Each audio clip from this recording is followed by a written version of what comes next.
Good morning, everybody. Welcome back to Starkey Farmstead. Whether you're watching in the morning, the afternoon, or the evening, please do me a favor. As you pop on, hit the like button. Make sure you are subscribed. We're pushing to hit 104,000 by the end of June, and we can't do that without you guys. And we are so close, folks. So make sure you're subscribed. Drop over into the chat. Tell me who you are, where you're watching from. Good morning, Jennifer. You're the first one on, sweetheart. Topics we're going to cover today. We're going to discuss whether or not it's okay to question what's going on in Iran. Can you still support your president and be against the bombing of Iran? We're going to discuss that in depth. We're going to talk about this low IQ tribalism that's really popping up strong in Western civilizations. We're going to talk about it being a patriot is even godly. We're going to talk about illegal immigration. We're going to talk about Trump's discussion and when he made the comment of a regime change in Iran, calling it MAGA, M-I-G-A, Make Iran Great Again, and how that could affect America. We're going to talk about how Iranians, not Islamic terrorists, but true Iranians, like you and I living in Iran, feel bombings that are happening there. Because I think a lot of people just listen to people sitting behind screens like I'm doing right now, and you hear their opinion, but because you don't have either a moral compass or a good understanding of what's happening, you just pick up somebody else's belief system. So I'm going to try to arm you with documentation and proof of what is actually happening so that you can make a decision like an adult. Because let me clearly make this point to everyone that can hear me. The Bible says in 1 Corinthians 14:20, brothers and sisters, stop thinking like children. In regard to evil, be infants, but in your thinking, be adults. Now, in the King James Version of the Bible, which probably most of us have been raised on, it would read like this: brethren, be not children in understanding. Howbeit, in malice be ye children, but in understanding be men. Why am I telling you that? Because I think a lot of people have the mind of a child when it comes to understanding how criminals work, understanding how the world in general works, and even what the Bible says for Christians to be doing right now. So many people think it's unchristian to expect somebody to legally come to their country. It's led a lot of Christians to the wayside. Now, I want to remind everybody early in this Zoom that in this Zoom, I'm getting prepared, in this live, that tonight at 7 o'clock Central Standard Time, Starkey Farmstead newsletter recipients, people who row in our boat and support our YouTube channel because we have been demonetized again, we are having a Zoom, 7 o'clock Central Standard Time. Be there, folks. Be there. Tonight, we're going to be breaking you up by state. We're going to be helping you guys decide what your state is going to work on. We're going to be talking about safety, all kinds of stuff. It's an important Zoom. So if you have that information, please do not miss it. Now, if you're new to my channel and you have no clue what I'm actually talking about, even if you just send $1 to row in our boat, we will send you a newsletter monthly, sometimes twice a month. That newsletter is going to strengthen you as a Christian. It's going to strengthen you as an American or a global person, whatever country you're in. But it's also going to connect you to like-minded people. And you will also participate in Zooms with me and Leslie, the newsletter editor. So let's start first talking about, is it okay to be a patriot and love your country? In those nations, and to represent the kingdom of heaven and to contend for the welfare of those places, not just for the other people's sake who live there, but for our own sake too. So it's actually important for us to be patriotic, okay? I want to share with you another story that's particularly interesting. So this is a story about a guy named Peter Muhlenberg. This is in 1776. This was the year of the American Revolution. And one day, he was actually a pastor. One day, he was preaching a Sunday sermon from Ecclesiastes chapter 3. If you're familiar with this chapter, this is where it says that there's a time and a season for everything, right? And in this sermon, this is the verse that he spoke about specifically. He said, to everything there is a season, a time for war and a time for peace. And as he closed his message, he looked at his congregation and he said, there's a time to fight, and that time has now come. He then removed his clergy robe, revealing a Continental Army uniform underneath it. And right there in church, over 300 men stood up and followed him out of the doors to join the fight for liberty during the American Revolution. And this pastor wasn't leading a rebellion. He was actually operating in a biblical conviction that was putting flesh on and action to his steps. He was a pastor who knew that defending his nation was not unspiritual, but it was actually a righteous duty. And the fact that we have this country now, we have a country where we can freely worship God and Jesus is our king. It's because men of God said, you know what, we're not going to bow down to this tyranny any longer that wants to tell us how to worship our God. We are going to worship our God freely. Now, obviously the details about how much they've done and was everything done perfectly? Of course not. It almost never is. That principle of patriotism led by the Holy Spirit is why we get to worship in a country and why people even get to argue freely in the country that we get to today. Speaking of patriotism, if you love America in those countries, so I think we need to all take that to heart. That gentleman's name is Cap. I will put his channel in the description of this video when we're done. Folks, it is okay to be patriotic. In fact, it is a righteous behavior to love the country that you live in. The problem right now in America is we have too many people loving too many other countries enmeshed with Americans. Okay? Now, I'm just going to say this. I've heard several commentators saying things like, what? It's wrong for us to question now? I'm not supposed to question? If this was Biden, all of y'all would be so upset. Okay, you may have a point there. I question everything regardless of who's doing it. Why? Because Samantha has a son in the Middle East. I question everything.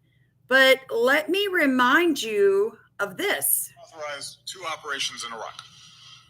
Targeted airstrikes to protect our American personnel.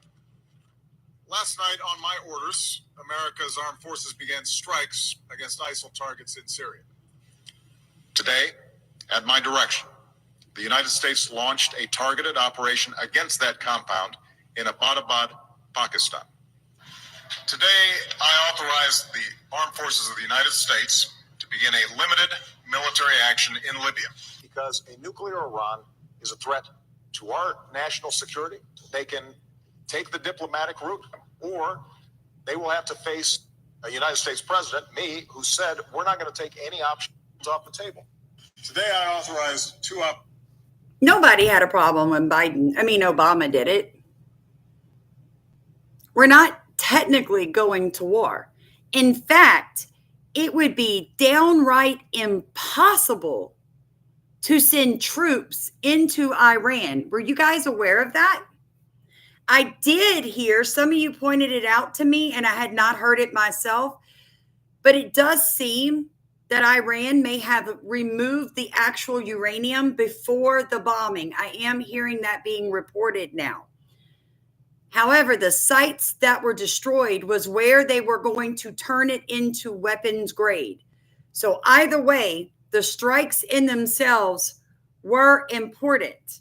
Let me see real quick if I can figure out which one of these videos shows you guys why we can't actually go into Iran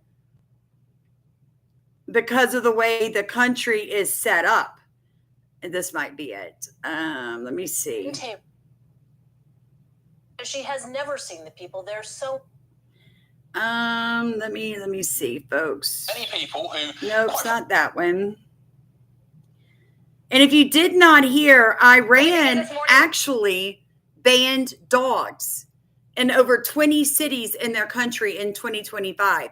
That is happening in England also. It is because Muslims believe that dogs make them unclean. You want to know you have a Muslim problem, an Islamic terrorist problem in your community? They began to try to ban dogs. Here it is. We begin this morning with a Fox News alert. The U.S. now braces for retaliation from Iran after carrying out Operation Midnight Hammer, which has severely damaged their key nuclear facilities. U.S. bases across the Middle East are on high alert as Iran vows to respond. And anti-American protesters take over the streets of Tehran, but President Trump isn't ruling out potential regime change in the nation. You are watching Fox and Friends First. On this Monday morning, I'm Carly Shimkus. And I am Todd Pyro. We have live team coverage this morning. Madeline Rivera in Washington with President Trump's plans for today. And former U.S. Marine Mark Geist here to explain the tactics used by the U.S. to carry out this operation. But first, let's go to Mike Tobin, live on the ground in Tel Aviv as sirens blare across Israel right now. Mike.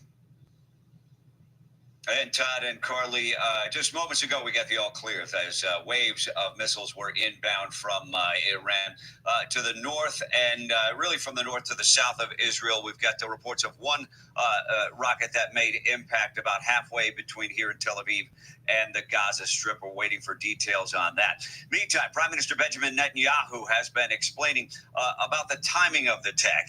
The Prime Minister explained that Iran had enough uranium enriched just below weapons grade to make about 10 bombs. And he says after Hezbollah Secretary General Hassan Nasrallah was killed, Iran began a desperate rush to build that bomb, so Israel had to act. They had enough of that, 9 or 10 bombs worth of enriched uranium, but they needed to make the bomb itself. And the bomb itself they rushed to do right after the collapse of the terror axis and the removal of Nasrallah.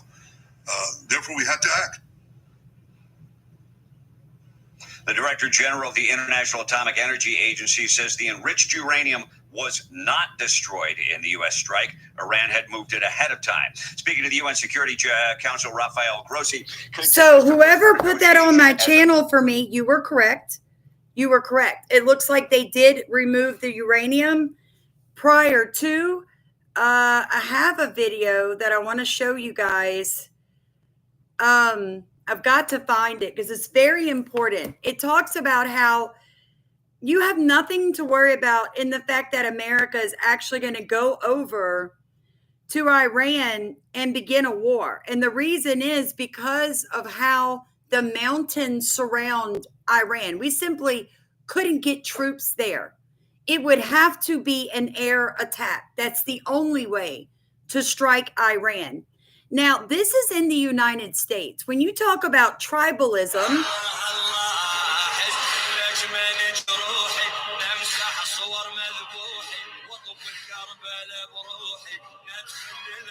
no individuality at all.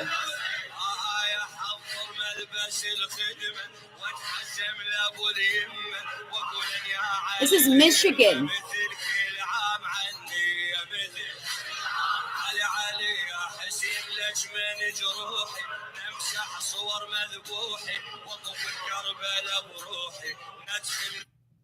So for all the Democrats and liberals that support Michigan. Iran and hate Israel, I just want to show y'all something that Barack Obama said when he was president. Maybe if y'all hear it from him, maybe it'll help make sense to y'all. Because a nuclear Iran is a threat to our national security, and it's a threat to Israel's national security. We cannot afford to have a nuclear arms race in the most volatile region of the world. Iran's a state sponsor of terrorism, and for them to be able to provide nuclear technology to non-state actors, that's unacceptable. And they have said that they want to see Israel wiped off the map. So the offers Iran a choice. They can take the diplomatic route and end their nuclear program, or they will have to face a united world and a United States president, me, who said we're not going to take any options off the table. I don't know. Now, I do want to make this point. It just sounds an awful lot. When you guys are listening to people that claim to be patriots and claim to be MAGA, it's okay to question. My son is there. Don't you know I'm questioning?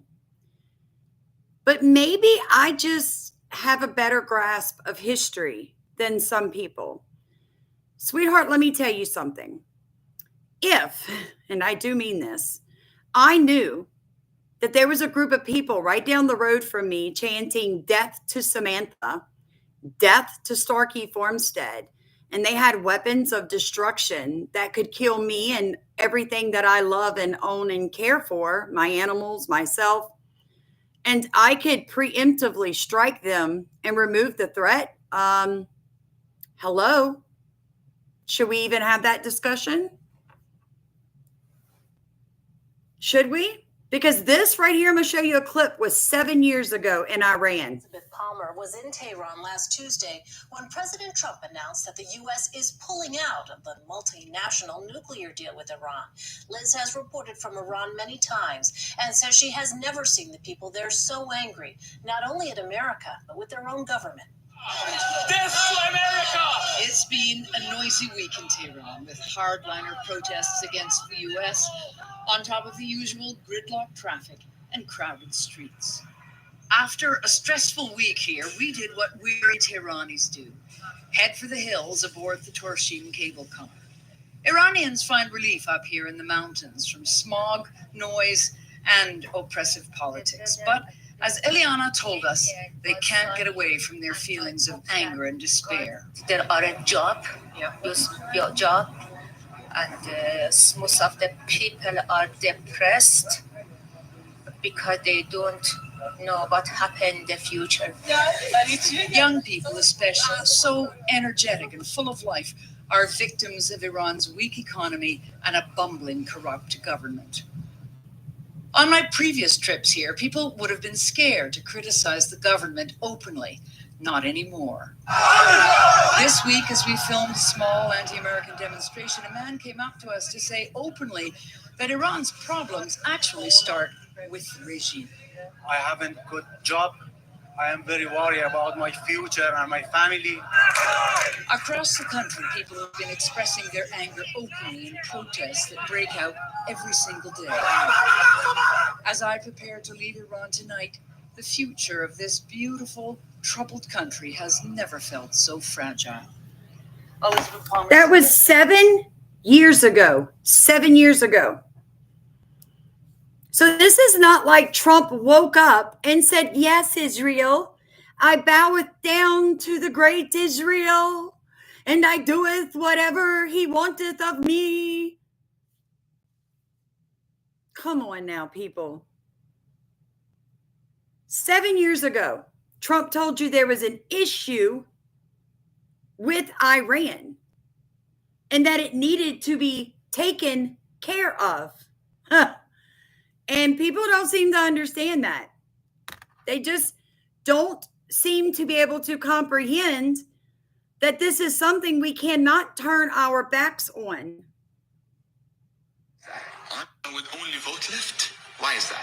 I saw them as very stupid. I would fear the conservatives because they come with principle. That's not someone they can brainwash. But the left, I know they have no values and no principles to begin with. I dare you to find one Islamic extremist that votes for Donald Trump.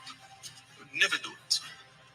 They'd give their vote to the leftist who wants to run around in pride parades. And Islamic extremists are against gays and homosexuals and transgenders, but they want the left to go and get busy with that. They want them, go speak about the climate, go speak about abortion, go kill yourselves, go do that. And Allah, she's fighting for abortion rights and all the other, my body, my choice. Yes, go do that. What is the fundamentalist and jihadi agenda for America? The future of America has to be Muslim.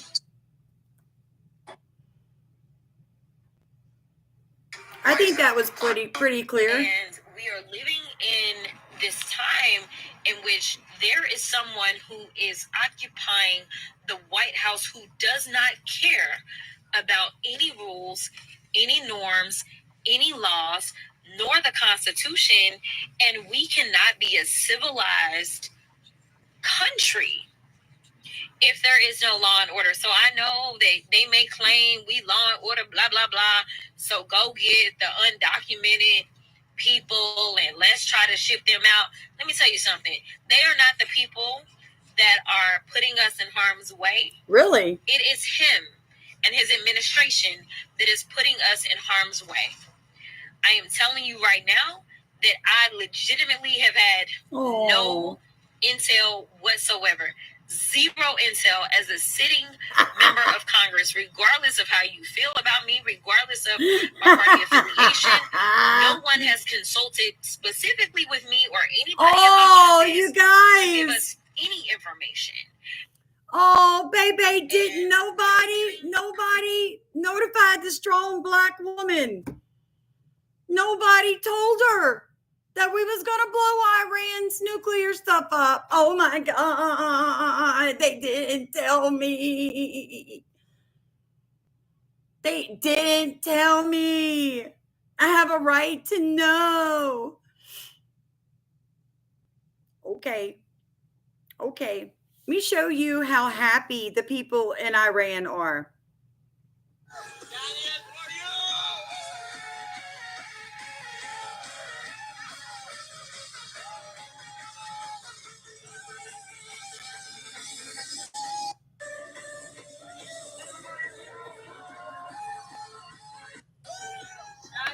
Yeah. What's the news telling you? The news is telling you that it was wrong of America. It was wrong of Donald Trump. He broke the Constitution. Folks, the people in Iran are thankful. They're thankful.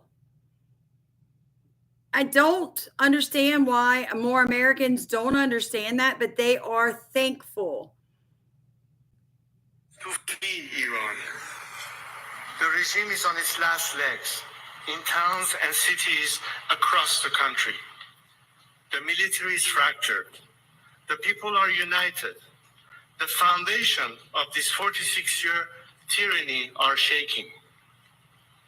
This is our Berlin Wall moment. But like all moments of great change, it comes fraught with danger.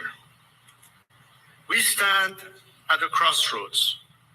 One road leads to bloodshed and chaos, the other to a peaceful and democratic transition.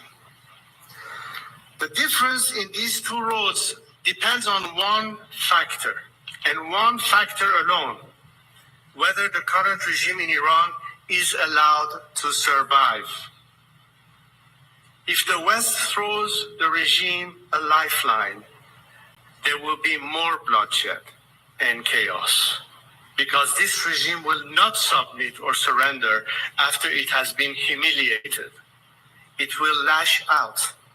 As long as it is in power, no country and no people are safe, whether on the streets of Washington, Paris, Jerusalem, Riyadh, or Tehran. There is only one way to achieve peace: a secular, democratic Iran. I am here today to submit myself to my compatriots, to lead them down this road of peace and democratic transition. I do not seek political power, but rather to help our great nation navigate through this critical hour towards stability, freedom, and justice. In case you do not know who that is a gentleman that's part of the royal family of Iran. Okay. They actually ruled Iran for like 2,500 years. I'm not even joking. And then there was a democracy, and Iran I did a video yesterday for you guys showing you how the Iranian women, they were beautiful. They still are. They were gorgeous. They were educated. There were hospitals. There were Christians there. They democratically voted in a gentleman that was going to free Iran from the oil terrorism. It was basically economic terrorism being implemented from the CIA and the elites in the United Kingdom. This was in the 1950s. Well, they did a color revolution, the CIA did, and they assassinated, it was called Operation Ajax. They assassinated the duly elected president of Iran. And when they did, the Islamic terrorists, the Jihad and the Hezbollah, all those people took over power. So when you heard this gentleman say a secular, democratic government, we don't want the Islamic terrorist running our country anymore. The average Iranian person who is not an Islamic terrorist is celebrating in the streets. They are so thankful for what Israel and our president has done to free them. It is shocking to me that there are Americans sitting in their homes and in their cars on YouTube and TikTok saying that we had no reason to do this and we're supposed to be America first. And how dare our president drop bombs without first alerting Congress? And this is not what I voted for. I cannot believe Trump has done this. Has done what? Took out nuclear facilities without killing one American soldier? You can't believe he did that? You can't see why nobody wants the Islamic terrorists that run Iran to have weapons of mass destruction? You can't understand that? Do you have the mind of a child? Are you so comfortable on your homestead and your farm and in your luxury apartment and your $500,000 house that you can't understand that if we don't take care of that now, that your grandchildren will be reaping what we did not sow, which was peace? Do you guys not understand in the Bible where the Lord says that if you attempt to do the right thing and they won't listen to you, to knock the dust off your shoes and be done with them? I don't know when Americans started to believe that Christians were supposed to be weak. I'm going to lift up the audio here just so we But can listen. that is not ever what our God had for us. Nope. This is how Iran feels. Watch the missiles coming down, people on their balconies doing shots in celebration. It's kind of it's been surreal looking at that, thinking, wow, these are people under attack, and yet they welcome it. I've seen multiple messages of thanks, even personally to Netanyahu, thanking him for finally doing something about this brutal regime. Now we're a few days in, that's a little tempered by the immediate impact of war. Of course, people are living in it, and there are some real implications with food shortages, gas shortages. They've been warned to evacuate certain areas. They're being told there'll be no water or electricity. So there's definitely a price to be paid. But I think by and large, people are thinking it's probably worth paying it for what's hopefully coming next. Well, and that's the thing. I think for the West and for Americans in particular, if somebody were to attack us internally, the idea that we would be thankful for it in any way would seem very foreign. And for those who don't know, and we cover this a lot at CBN News, and we've had you on to talk about it, but what is the situation within Iran that would lead people to have thankfulness over somebody coming in to essentially attack their own country? Yes, it's a very intense situation in Iran that has led to this kind of unexpected response to being attacked. The people of Iran have been brutalized for decades now by this government. And a lot of people use the word traumatized, that there is so much trauma across the country that people are dealing with, from the implications of a controlling regime to the secondary implications of what people then do to each other when they're in such dire circumstances. So it's been tough on every level, from the freedom that we see them fighting for in the news with things like their headscarf and their voice, through to the everyday control and scrutiny that they live under. You know, their phone calls are monitored, their web activities are monitored. There's so many things that are outlawed. They're really choking under the hold of the government, and they have tried for freedom from under this regime and failed and paid a high price for it. So now the sentiment is maybe there's some more muscle behind it, with Israel really doing something about it.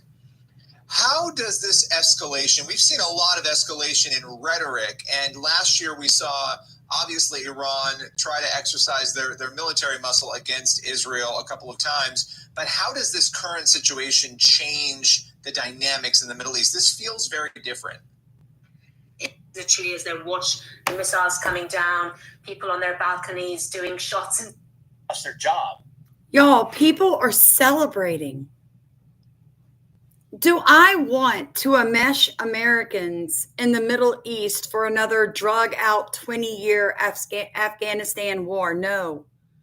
No, for God's sakes, y'all. I've got 2 sons in the military. Not just no, hell no. But as I sit in my home safe with the AC running and no worrying about someone blowing a car bomb up in my yard, or my children going hungry tonight, I can say thank you, President Trump, for what you have done to give these people a chance to have their country back.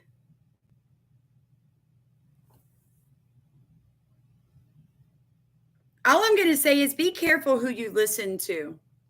If that person has never been demonetized, it's because they're not talking about topics that YouTube deems harmful. In other words, they're giving you soft opinion pieces, but they never press the envelope. That's all I'm going to say on that. Hey, guys, as you pop on, please make sure you are subscribed. Hit the like button. Drop over in the chat. Don't forget, we will be Zooming tonight at 7 o'clock. If you would like to join us for that, look in the top of comments at the end of this live, and it will tell you exactly how to Zoom with Starkey Farmstead and get our newsletter. Now, this is very interesting. You're going to see a lot of people in the streets protesting what's going on in Iran, like they protested Gaza, like they protested the No Kings, just protesting their little hearts out. These people don't actually believe in what they're doing, my friends. They are being paid to be professional protesters. Is this right? Yeah. Well, I mean, your pin says you're Jewish, right? at this point I do. I used to believe in the one democratic state solution. What do you do for work? I don't. You don't work? Why not? I don't have to. So you did well. I haven't worked since I was 27. No, I think she actually is working, and as a professional protester. Here's her protesting without her sunglasses on. She usually does have them on. Here's her saying HP profits from Israel's torture of Palestinian political prisoners. Here's her saying democracy is not for sale. Back again with the Palestine flag, and again with the South African flag. Now, it's not just her, as we know that they work in teams. Look at this blonde woman beside her. I found her at more protests than any other paid protester I've exposed in the past. I found her at close to 50 different protests, all within a couple of years. So who's behind this team of people chanting for Israel's destruction on America's streets? Their name is Sammy Dune. It's an organization based in Canada, and they are sanctioned by Canada as a terrorist group. In fact, in October of 2024, US and Canada issued joint statements listing Sammy Dune as a terrorist entity. Canada called them a sham charity who funnels money into the Popular Front for the Liberation of Palestine, which is a Marxist organization that recognizes a one-state solution with no Israel. Germany banned the group after members of Sammy Dune passed out candy celebrating October 7th. The founder of Sammy Dune at a rally in Vancouver publicly called Hamas heroic on the 7th and said that Hamas and Hezbollah don't engage in terrorism. If you look at the photos of this woman I interviewed, they almost all come from Sammy Dune's website. Now, the Tides Foundation and the Tides Center is behind this, and you remember the chief donor of the Tides Foundation, George Soros. However, all you see is that the Alliance that for young Global man, Justice is their fiscal. His name is Nate Friedman. You can find him on X. You can find him on YouTube. He's pretty great. Listen to this. That is just a fact. It is who we are. And yet here we are watching families be targeted, watched, hunted, farm workers being chased across fields. These are some of the hardest working people on earth, and they literally feed the nation. Shame on this federal administration for doing this. Shame on them for choosing cruelty, for terrifying. Do you know who that is that's talking? That is the governor of California's wife. Let me tell you what statistics say. Right now, in the United States, there are 450,000 migrant workers that work on farms. 450,000. There are over 2 million farmers and homesteaders in America. I feed America. I pay taxes. I give food away to free to people in my community who are in need. An illegal, undocumented immigrant working in the field, pissing in the field, crapping in the field, causing people to get hepatitis C, not having their children enrolled in schools because they drag them all over the U.S. going from job to job, not paying taxes, human trafficking. Those people don't feed America. There's only 450,000 of them. But if you listen to liberals and Democrats, they will tell you that every farm in America is full of illegal aliens. Yep. They're the only ones that know how to grow food, America. If you kick out those poor, short, brown people, you are going to starve. And there are dumb people who have never been on a farm in their life that just lap it up. Families ruining children's lives just to make a political point. Whose interpretation of Christian values is this? What happened to being the party of family values? This shouldn't be about politics. This should be about people, their well-being, our shared humanity. If you could see these families, hear from them, these moms, their children. Today I heard from community members who have lost loved ones to suicide because of the trauma and pain being inflicted on the immigrant community. If you looked into their eyes, you would understand, you would feel it. You would know this was wrong. We have to do better. I'll tell you what I would know. I would know that if you want to come into the country and pick vegetables, there's actually a farm visa for like vegetable pickers. They're very easy to get. There are middlemen in Mexico and South America that will hook you up with a farm for you to come here legally and pick vegetables. There is no need to cross the border illegally and then claim you're here to pick my vegetables. I don't need you to pick my food. I grow my own. Why do they feel like they need to try to guilt Christians? Because most Christians do not understand the difference between the word foreigner and the word sojourner. Okay? It says, seek the peace of the city where I've caused you to be carried away captive, and pray to the Lord for it. For in its peace, you will have peace. This is God speaking through the prophet Jeremiah to a people that were taken captive into a pagan empire called Babylon. And so if you want to say, well, you know, those rules don't apply if you're in a country that doesn't worship God, look at this example. No matter where God has called you, you and I are sojourners, you know, passing through this life, whatever country we're in, but wherever God has placed us, we are called to be the light of the world and the salt of the earth in those countries, in those nations, and to represent the kingdom of heaven and to contend for the welfare of those places, not just for the other people's sake who live there, but for our own sake too. So it's actually important for us to be patriotic, okay? I want to share with you another story that's particularly interesting. So this is just so it's important. Example, no matter where. He's saying that it is important and it is righteous that if you are a sojourner, someone moving through a country, because the Lord has led you there, that you follow the laws of that land, that you are the light and the salt of the earth when you were there. When you see foreign nationalists flying flags, chanting death to America, destroying small businesses, burning cars, committing crimes, those people are not here for the right reason. Every other kid that's doing the right thing. And number two, what you're doing is you're actually telling everybody else around you, this is the standard. The standard is that the laws in place, they don't really matter.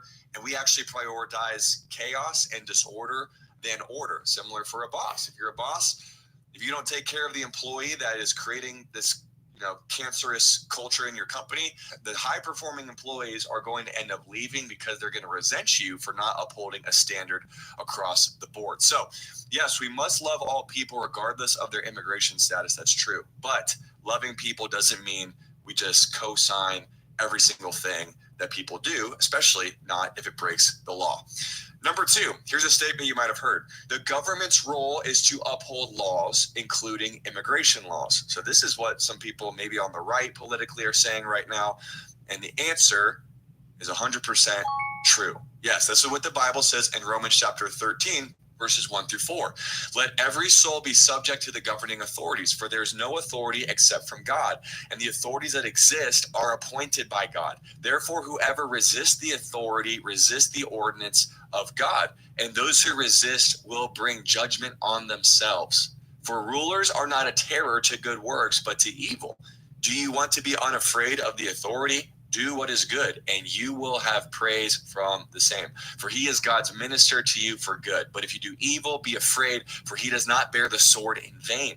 For he is God's minister and avenger to execute wrath on him who practices evil. So we need to understand this as Christians. The Bible is really clear. We're supposed to submit to our governing authorities. Why? Because those governing authorities are placed there by God to execute justice and to keep peace in the country. Now, you might disagree with the laws of that country. Here's a couple of things you can do. Number one, you can vote accordingly. And number two, you can try to go to another country legally. You just need to make sure that when you get to that country, you're going to submit to the authority there if you don't like the laws of the country that you're in. But regardless, wherever God has placed you, you and I are called to submit to the ordinances of that place, as long as they are in alignment with God's word and God's laws. But Cap, these people who are coming over into the United States, they just want a better life. I'm sure many of them do.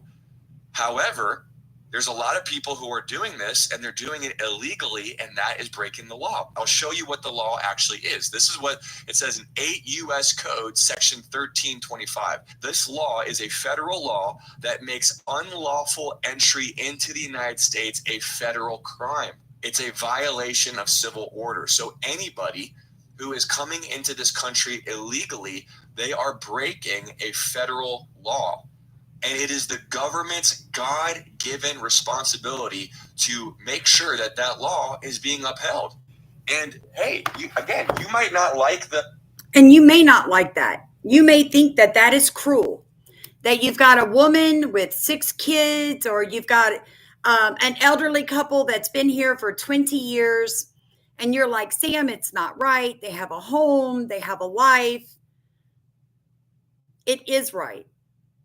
So maybe what our government needs to do is figure out what it's going to do for people that have been here for 25, 30 years without proper documentation, that have never broken a law. In other words, they pay their taxes, they're not on government assistance, and they've never broken the law. Maybe we look for a way for citizenship for those people. But anybody that's been in the United States under 10 years that still hasn't gotten their paperwork, that just flooded our country to gain benefits, they came here for economic reasons, you are not welcome. We cannot absorb the entire world. Those same people could have stayed in their country to make their country better. They are not here for the same reasons you think they are. The majority of videos you see of children being ripped away from their parents are fake. The sound bites are fake. The people doing the videos are fake. It is all propaganda. The majority of illegal undocumented immigrants, like 90% of them, that the government has been going after, they're going after businesses that launder money and human traffic people, including children. They bring in drugs and hide them with these illegal undocumented immigrants inside businesses that are shells. So do innocent illegal undocumented people get picked up? Of course they do. But are they innocent? No, they broke the law. It is a federal law that they broke. Here's what Democrats lie to people about. They say, but it's not really a law because it doesn't go through criminal court. We simply don't have enough courts and enough judges to process 30 million criminal cases for illegal undocumented people. So it goes through a different law, a court, a civil court, which is why Democrats claim it's not even breaking the law, Sam. It's not even illegal. It is. Administration, or you might not like, the tone of the current president, and you have every right to not like that about him. But regardless, this is what the law is. And it's actually a beautiful thing that this law even exists. And I'll share with you in a minute why this law is actually a biblical law. But before we do, let's go on to the third point. The third thing that you might hear people say, or maybe you've said yourself, I know I've probably said this before in my past, Jesus was a refugee, so we should support open borders. This is a myth. No, Jesus's family did not escape to Egypt illegally. When he, his people refer to him escaping to Egypt with his family when there was persecution when he was a child, and they say, well, he was an illegal immigrant. No, he was not, and here's why. Number one, there was no indication of unlawful entry when he and his family went into Egypt. The Bible doesn't suggest that Joseph, Mary, and Jesus violated any laws by going to Egypt. And Egypt at that time was also under Roman control, just like Judea, which is where they were living. So their movement within the Roman Empire would have been more like traveling between states inside of the United States than crossing into a hostile foreign nation. So do you see the connection there? It'd be like me going from, maybe some of you during COVID, remember this? A lot of people fled from New York to Florida. A lot of people fled from California to Texas, where there was more freedom. That was not unlawful entry. That was legal entry because it was all under the same nation. That's what was happening back then. Number two, they were obeying divine instruction from God. In Matthew 2:13, an angel of the Lord commanded Joseph in a dream to flee to Egypt to protect Jesus from Herod. This was not a decision that was made in rebellion, but in submission to God's direction. And God's the ultimate say about what someone can do or can't do. But God is also, he's not going to violate his own laws. So when he tells somebody to do something, he's not going to circumvent the laws that stand in place unless those laws clearly already violate his spoken and written word. Matthew 2:13, this is what it says. Arise, take the young child and his mother, flee to Egypt, and stay there until I bring you word. Okay. And this brings me into my third and final point under this topic.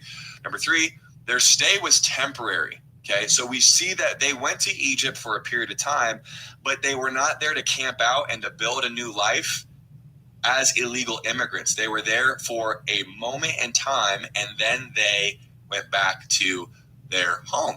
And unfortunately, what we see happening in the United States is a lot of people are claiming asylum status. Number one, asylum status is, if I'm not mistaken, supposed to only exist if you go into a neighboring nation, the nation right next to you, if you're seeking asylum. It doesn't mean you can just go and jump over 4 or 5 different countries, which is exactly what's happening for a lot of people, or come all the way across from the other side of the planet over the ocean and then come through the United States this way. That's not what that law was intended for. And so something that we need to consider. Okay, here's the fourth statement that people say. Loving your country is Christian nationalism, and Christian nationalism is dangerous. I'm really passionate about this one because to me, this is a bold-faced myth. Okay, so here's the truth. Loving your country doesn't make you a Christian nationalist. It actually makes you a good steward of the nation that God has placed you in. There's a complete difference between idolizing a place that you live in and interceding for the place that God has called you to stay and to dwell. And God's people are not called to disengage from the culture as much as a lot of Christians would like to believe, especially when they throw out phrases like the separation of church and state. But here's what the Bible actually says in Jeremiah 29:7. It says that we are called to contend for the peace and the welfare of the place that God has actually placed us, even if that place is a pagan nation. This is what Jeremiah 29:7 says. It says, seek the peace of the city where I've caused you to be carried away captive, and pray to the Lord for it. For in its peace, you will have peace. This is God speaking through the prophet. And I can confirm that. The Lord brought me to a place in Louisiana that has a high murder rate. It's a very small community. Crime rate is through the roof. I fight against it every day. I grow food for the elderly people, ran buses for the children, seeded a private Montessori Christian school. I give forming classes. I do everything that I can to help change the community I'm in, including praying for it. Instead of running from it, I started fighting for it on my knees and with my actions. That is what we do in the Zooms, folks, as we group you guys up by state. It's not to teach you how to run from your problems or from the communist people or the illegal aliens embedded in your communities. It's to help you take back the territory. A lot of people are like, I'm done with it. I voted for peace. I voted for Donald Trump to make America great. Well, baby, let me tell you something. You cannot separate us from the rest of the world. And if you don't understand the danger of Iran having nuclear weapons, if you can't figure that out on your own with the entire world at your fingertips, that is on you. What I can tell all of you is that we were never meant to take every single person that came to our border. I've said this multiple times on this channel, and I will say it again. I will not allow everybody that comes on my property to even get out of their vehicle. Oh my gosh, Sam, that's so rude. Why would you do that? Because I guard my property very, very tight. I will not only sick my dogs on you, I will call the police and have you removed in handcuffs, because everybody doesn't deserve to come on my property. Everybody doesn't have a right to come on my property and disturb my peace and bring their demons with them. And that is how America should be seen. The entire world knows that if America falls, the entire world falls. The WEF, the World Economic Forum, and the UN and Carl Schwab, they're all just waiting for America to erupt in civil war. And what they're doing right now is propaganda to get people that voted for Donald Trump to tuck tail and run home because, oh my God, Trump dropped some bombs on Iran. And now you're angry. And that is why he is president and you are not.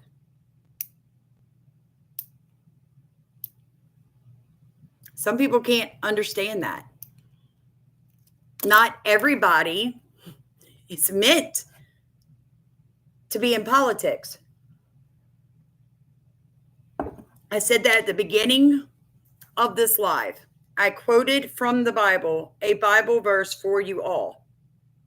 And one more time, I quote, brothers and sisters, do not be children in your thinking, yet in evil be infants, but in your thinking be mature.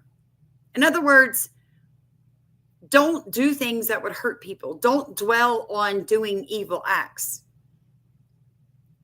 But know that evil acts and evil people are out there, and be adult in your thinking. If somebody's committing a crime, did you guys see this?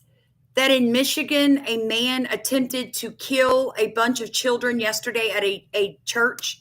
This just happened yesterday. A church was attacked in Michigan by a man during Vacation Bible School. Two things happened. The preacher listened to the Holy Spirit 10 years ago when he told him to get armed security to protect the church. Thank God he listened, because like I told you yesterday, the Holy Spirit knows what's fixing to happen. He obeyed the Holy Spirit. He had paid security, armed security. But a pastor got into his truck and ran the shooter over before he could get into the church. The man was walking to the door of the church with a semi-automatic weapon to kill children. He had not shot anybody at that time yet. He had not killed the first child yet. But the intent was clear. I am coming to kill the children. So the pastor got into his F-150 truck and he hit the shooter.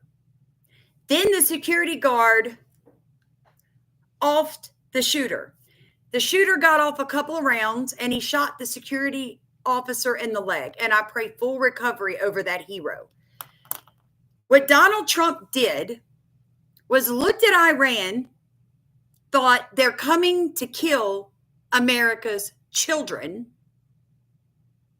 and we are not going to allow it to happen.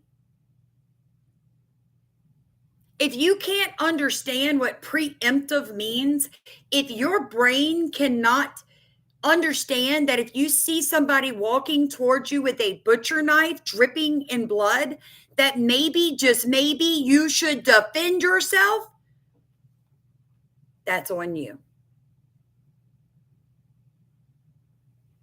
Michigan. Cross Point Church is the name of the church. Ladies and gentlemen, the video is chilling, but there's a miracle hidden within the horror. Horrific footage of the church's service live stream showed the moments that frantic families started running for their lives when an active shooter opened fire. Cross Point Church in Wayne, Michigan, was hosting its Sunday morning mass when the suspect, described by police as a white man, 31, suddenly rammed into the building and started shooting bullets at terrified congregation inside.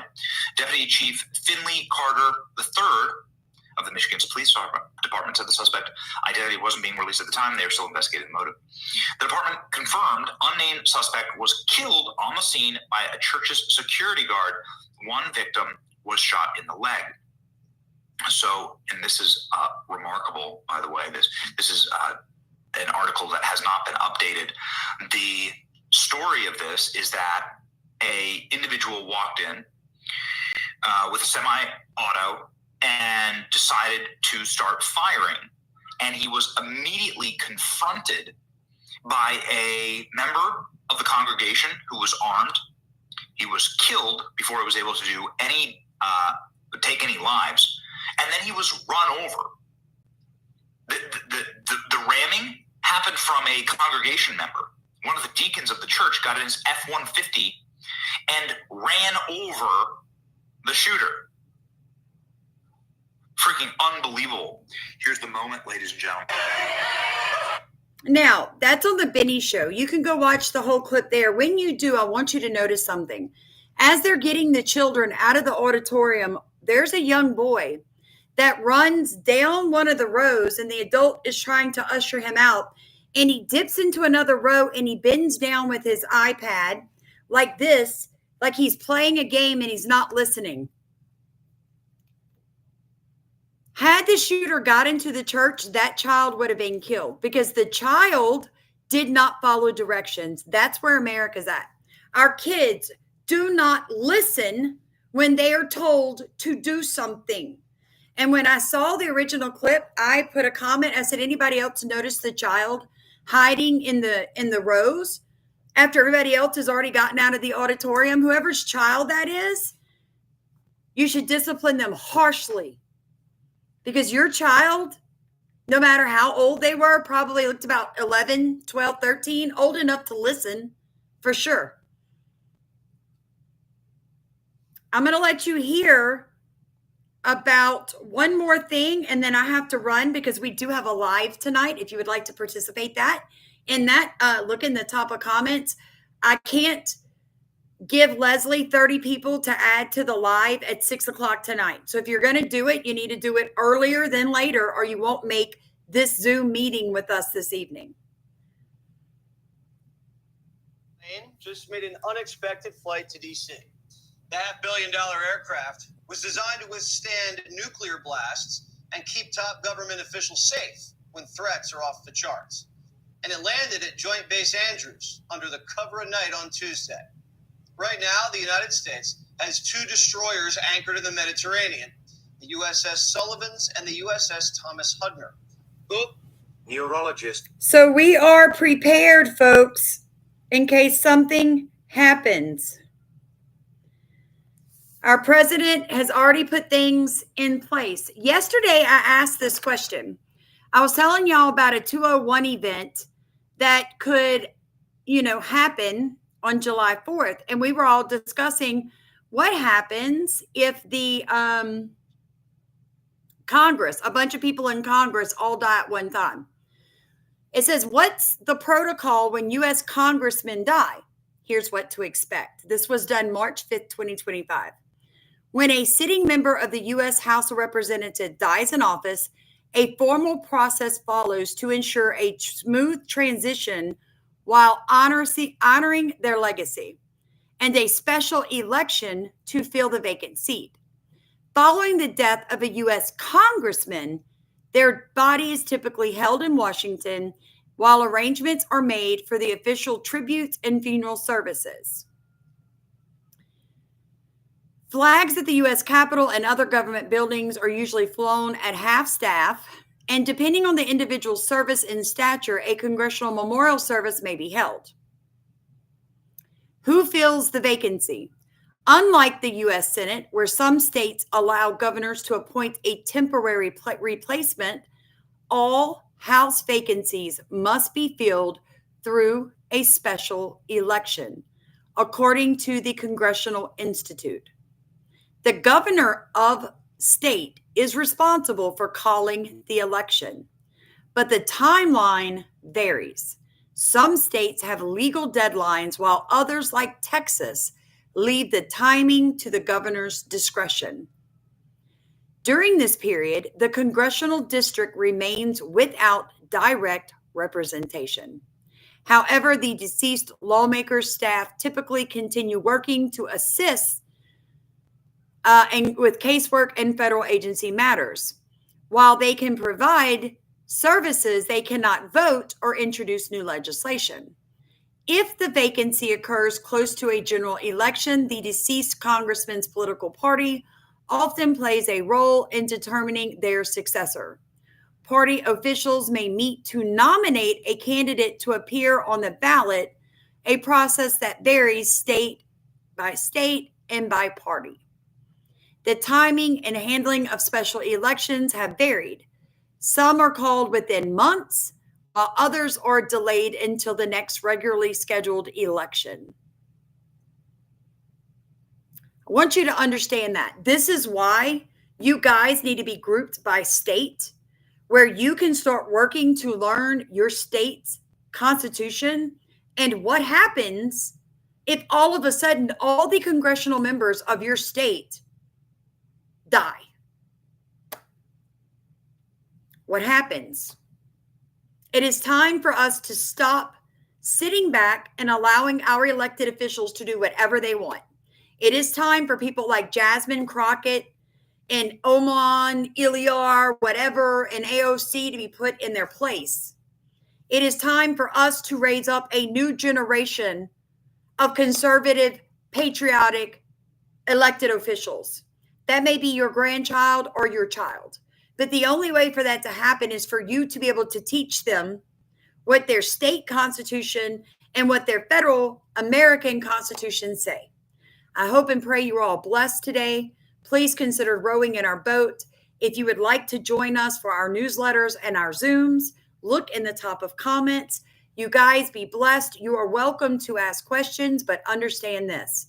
As a military mother with a son in the Middle East, I approve of my president preemptively striking a terrorist state that was attempting to create weapons to kill innocent people. You are welcome to your opinion, but nothing will change my opinion. And since I actually have skin in the game, I trump you, baby. God bless you. Be blessed. See you tonight at 7 o'clock Central Standard Time on our fourth Starkey Farmstead Peace Summit Zoom. Love you guys. Be blessed.